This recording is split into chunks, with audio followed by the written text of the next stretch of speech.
You are here. Home articles. League Cup semi-final farce sums up the incompetence of Scottish football's governing bodies. The Betfred Cup semi-final draw threw together two mouth-watering ties between four of Scotland's biggest clubs.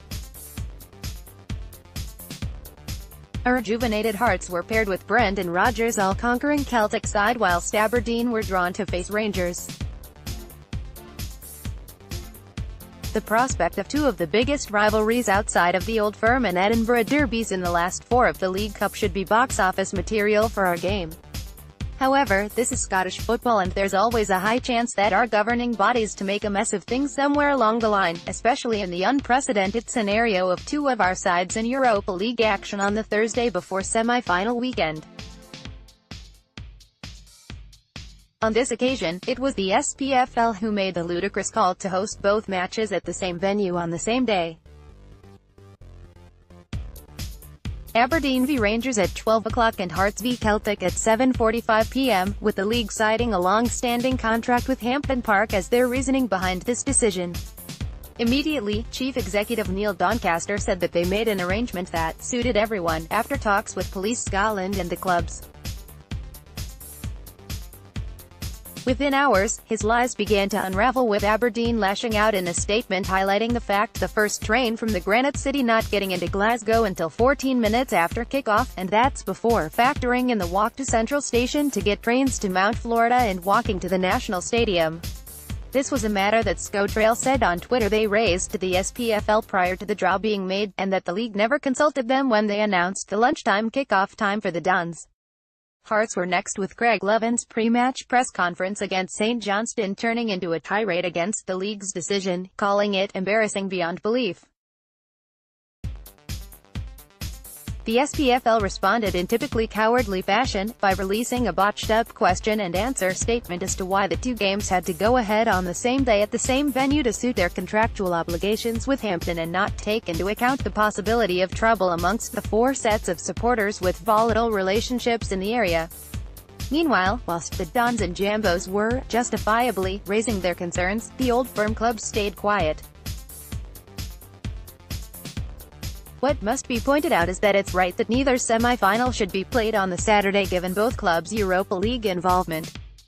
They should not be punished for poor SPFL scheduling, who should have put the semi-finals on the weekend in between the two Europa League dates, weekend of 3rd and 4th of November, to take into account possible European involvement of our clubs. Yes, it can be argued that Celtic dropping from the Champions League into the Europa League hasn't helped, but there was still the possibility that Rangers could have been joined by Aberdeen and Hibs in both Europe and Betfred Cup, which would have meant that this scenario could have materialised even if Celtic made it to the Champions League group stages. That said, there was little or no sympathy from either Brendan Rodgers or Steven Gerrard in their press conferences after the scandalous decision. Gerrard body swerved the debate completely, whilst Rodgers hinted that the decision was the only one that could be made. All that followed were derogatory anti-Aberdeen comments from Chris Boyd in the Scottish Sun and a "get over it and move on" column from Chris Sutton, very surprising from a man who has a reputation of defending Scottish football when those from his homeland knock it.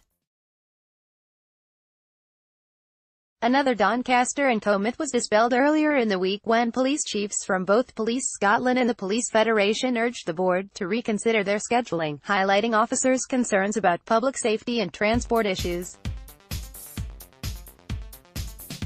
Only then did the SPFL sit down to discuss where and when the semi-finals would be played, and then announced that the Hearts v Celtic match would be moved to Murrayfield, with kickoff at 1:30 p.m, with the Aberdeen v Rangers tie remaining at Hampden, though with a later kickoff time of 4:30 p.m.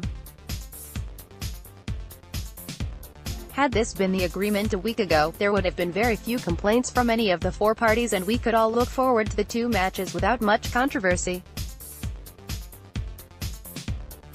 Instead, a total farce has been created by the SPFL, and now Celtic have joined in with their voices of discontent as their request for a draw on where the matches were being played had fallen on deaf ears.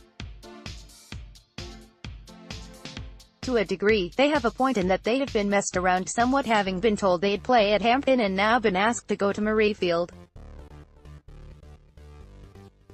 However, Rodgers comments about the decision giving Hearts an advantage having played 3 matches at the home of Scottish rugby suggests there's more to it and that they feel inconvenienced at being asked to play on neutral territory outside of Glasgow.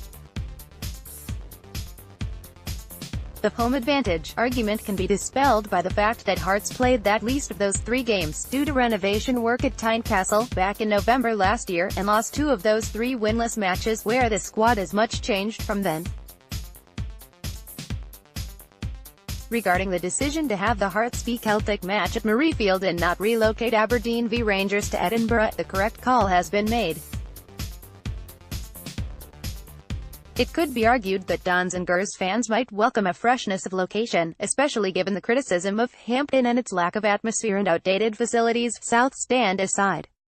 Personally, I'd have welcomed a rare trip to the capital and taken a match at Murrayfield ahead of Hampden, even if the National Stadium is closer to my home.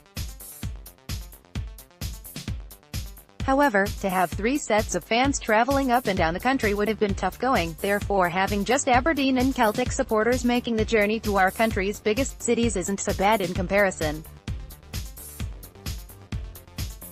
Cynical fans will note that Rangers have been quiet over the matter and that the decision is designed to suit them.